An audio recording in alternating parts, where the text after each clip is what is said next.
ఎన్నికల మేనిఫెస్టోలో 15,000 కోట్ల రూపాయలతో కాపుల సంక్షేమానికి, అభివృద్ధికి కృషి చేస్తామని ఇచ్చిన హామీలను కూటమి ప్రభుత్వం గాలికి వదిలేసిందని వైఎస్ఆర్సీపీ రాష్ట్ర కాపు నాయకులు, మాజీ ఎమ్మెల్యే రౌతు సూర్యప్రకాశ్రావు విమర్శించారు. ఎన్నికల ముందు కూటమి పార్టీలు తమ మేనిఫెస్టోలో కాపుల సంక్షేమ, అభివృద్ధి కోసం 15,000 కోట్ల రూపాయలు ఖర్చు చేస్తామని ఇచ్చిన హామీలను అమలు చేయకుండా గాలికి వదిలేశాయని వైఎస్ఆర్సీపీ రాష్ట్ర కాపు నాయకుడు, మాజీ ఎమ్మెల్యే రౌతు సూర్యప్రకాశ్రావు విమర్శించారు. స్థానిక వైఎస్ఆర్సీపీ కార్యాలయంలో మాజీ ఎంపీ మార్గాని భరత్రామ్తో కలిసి నిర్వహించిన మీడియా సమావేశంలో ఆయన మాట్లాడారు. రామచంద్రాపురం వెంకటాయపాలెంలో ఎమ్మెల్సీ తోట త్రిమూర్తుల అధ్యక్షతన ఇటీవల నిర్వహించిన రాష్ట్ర కాపు నాయకుల సమావేశం ప్రభుత్వాన్ని కలవరపెట్టిందని అన్నారు. కాపులకిచ్చిన హామీల అమలులో ప్రభుత్వం పూర్తిగా విఫలమైందని, అందుకే కూటమిలోని కాపు నాయకులను రెచ్చగొట్టే ప్రయత్నాలు జరుగుతున్నాయని ఆరోపించారు. కాకినాడ రూరల్ ఎమ్మెల్యే పంతం నానాజీ వైఎస్ఆర్సీపీ అధినేత వైఎస్ జగన్మోహన్ రెడ్డిపై అనుచిత వ్యాఖ్యలు చేయడాన్ని ఖండిస్తూ రాజకీయాల్లో హుందాతనం, సంస్కారం అవసరమని పేర్కొన్నారు. ఎమ్మెల్సీ పదవికి రాజీనామా చేసి ప్రజల్లోకి వెళ్లే ధైర్యం ఉంటేనే సవాళ్లు విసరాలని అన్నారు. వైఎస్ఆర్సీపీ కాపు నాయకుడు మేడ గురుదత్త ప్రసాద్ మాట్లాడుతూ కూటమి ప్రభుత్వం ఇచ్చిన హామీల్లో కనీసం 10% కూడా అమలు చేయలేదని విమర్శించారు. ప్రజల్లో పెరుగుతున్న వ్యతిరేకతను మళ్లించేందుకే డైవర్షన్ రాజకీయాలకు పాల్పడుతున్నారని ఆరోపించారు. కాపుల హామీల అమలుపై భవిష్యత్తులో ఉద్యమాలు చేపట్టాలని సమావేశంలో నిర్ణయించినట్లు తెలిపారు. మాజీ ఎంపీ మార్గాని భరత్రామ్ మాట్లాడుతూ గత 2 ఏళ్లలో కూటమి ప్రభుత్వం ప్రజలకు ఇచ్చిన హామీలను విస్మరించడం, ప్రతిపక్ష నాయకులు, కార్యకర్తలపై అక్రమ కేసులు నమోదు చేయడం తప్ప మరేమీ సాధించలేదన్నారు. వైఎస్ జగన్మోహన్ రెడ్డి రాజకీయ ప్రస్థానాన్ని విమర్శించే నైతిక అర్హత కొందరు నాయకులకు లేదని వ్యాఖ్యానించారు. రాజకీయాల్లో మర్యాద పూర్వక భాషను పాటించాలని, వ్యక్తిగత విమర్శలకు దూరంగా ఉండాలని సూచించారు. ఈ సమావేశంలో గిరిజాల బాబు, అడపా శ్రీహరి, అజ్జవరపు మరిడయ్య, గుర్రం గౌతమ్, చవాకుల సుబ్రహ్మణ్యం, మజ్జి అప్పారావు, రొక్కం త్రినాథ్, దూలం ప్రసాదరావు, నల్లిమిల్లి సత్తిరెడ్డి తదితర నాయకులు పాల్గొన్నారు. వాళ్ళ ఒక సంవత్సరం చదివితే పరీక్షలు రాస్తాం, అలాంటిది 2 సంవత్సరాలు అయిపోయింది. 3వ సంవత్సరంలో మీ కూటమి యొక్క సరుకు సత్తా తెలియాలనంటే ఒకసారి నేను పోటీకి వెళ్తానండి, వెళ్ళి నేను నిరూపించుకుంటానని చెప్పి మీరు పర్మిషన్ తీసుకొని వస్తే అది విలువలో విశ్వసనీయతతో కూడినటువంటి కూటమి అంటాం. ఏదో పైన ఉన్నటువంటి నాయకుడు రెచ్చగొడితే మీరు రెచ్చపోయి ఇష్టం వచ్చినట్టు మాట్లాడితే రాబోయే రోజుల్లో ప్రజలు మీకు గుణపాఠం చెప్పక తప్పదు. అటువంటి పరిస్థితుల్ని మీరు కొని తెచ్చుకున్నారు. అందుకు నిదర్శనమే ఏంటంటే ఇవాళ ఒక కాపు నాయకులు మేనిఫెస్టోలో ఇచ్చిన ఒక్క మాటను అడుగుతున్నారు. ఇవాళ మేనిఫెస్టో సూపర్ 6, సూపర్ 7 అంటున్నారు. ఇవాళ మీ మేనిఫెస్టో అట్టర్ ఫ్లాప్ అంటానికి నిదర్శనం ఏంటంటే ఒక కాపు నాయకులు మీటింగ్కే మీరు బైకంపితులు అయిపోతున్నారంటే మరి మిగతా కులాలు కూడా అందరూ కూడా ఇలాగే మొదలు పెడితే మాత్రం మీరు భూస్థాపితం కావడం ఖాయం. రాబోయే రోజుల్లో మీకు మా నాయకుడు తోట త్రిమూర్తులు ఏదైతే చెప్పాడో దాని విశ్వసనీయతను మీరు పాటించి మీరు ఏదైతే 19 మీటింగ్కి ముందు గతంలో వెంకటాయపాలెం మీటింగ్ ఎప్పుడో 10-15 రోజుల నుంచి మా అందరికీ మెసగా ముందు రోజు పెట్టారని అంటే ఒక అధికారంలోకి వచ్చిన తర్వాత వారు పొందుపరిచినటువంటి అంశాలన్నీ కూడా మేనిఫెస్టోలో పొందుపరిచిన అంశాలన్నీ కూడా ఏమాత్రం నిర్వర్తించకుండా, అమలుపరచకుండా ఈరోజు రాష్ట్రాన్ని అధోగతి పాలు చేస్తున్నటువంటి విషయం అందరికీ తెలిసిందే. ఇది వైఎస్ఆర్సీపీ నాయకులుగా మేము చెప్పటమే కాదు, ముఖ్యంగా ప్రజల్లో ఆ ప్రజాగ్రహం అన్నది స్పష్టంగా కనపడుతుంది.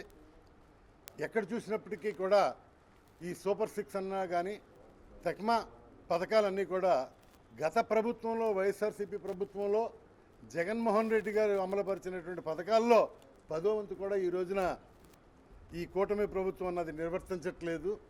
అందుకని ప్రజాగ్రహం పొందుతున్నారు. ఆగ్రహం వచ్చి వారు అన్ని చోట్ల తిరగబడుతున్నటువంటి ఉన్నాయి అవన్నీ కూడా. అందుకని ఇప్పుడు రాష్ట్రం మొత్తం కూడా ప్రభుత్వం మీద వ్యతిరేకత చూపెడుతున్నది అన్నది దానికి నిదర్శనం.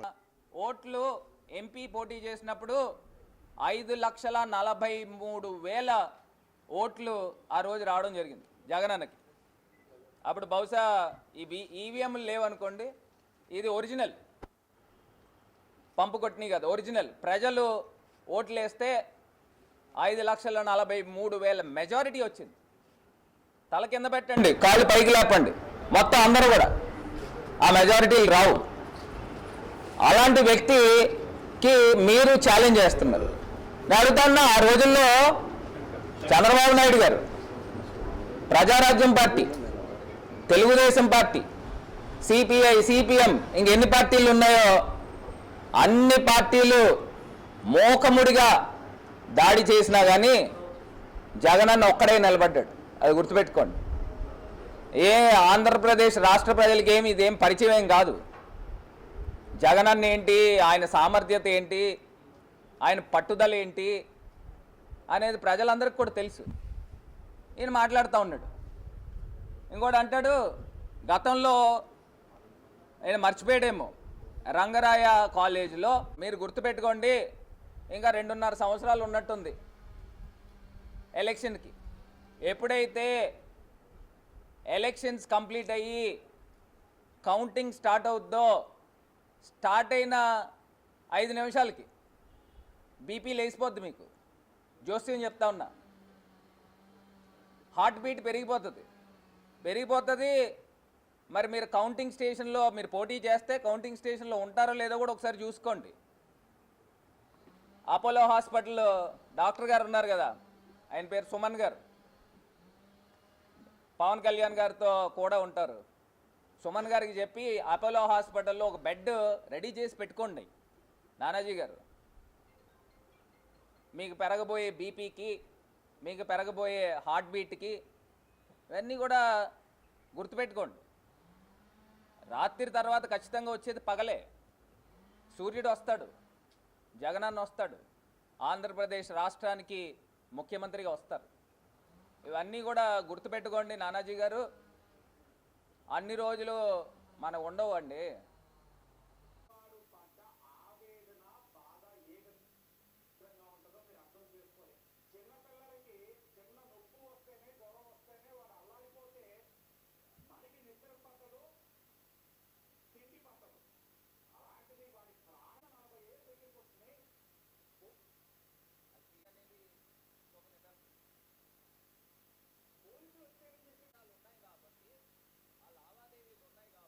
ఈ లుస్కులన్నీ తెలిసే ఇప్పటిదాకా నీ పైన కేసులు కొట్టలేదు నాయన. ఏదైతే సీజ్ చేశారో, అమౌంట్లు సీజ్ చేశారో అయ్యనే విడిపించుకున్నావా? అవి కూడా చేసుకోలేదు కదా. అంటే దానికి అర్థం ఏంటి? నిన్ను అరెస్ట్ చేయడం అనేది సబబు అనేది దానికి అర్థం. 2 సంవత్సరాల కాలం అయింది. ఇప్పటిదాకా నీ కేసులు ఏమన్నా కొట్టించుకున్నావా, మాఫీ చేయించుకున్నావా? సిఐడి అనేది ముఖ్యమంత్రి గారి ఆధీనంలోనే ఉంటుంది కదా. మరి ఆధీనంలో ఉన్నప్పుడు ఎందుకు చేసుకోలేకపోయావు?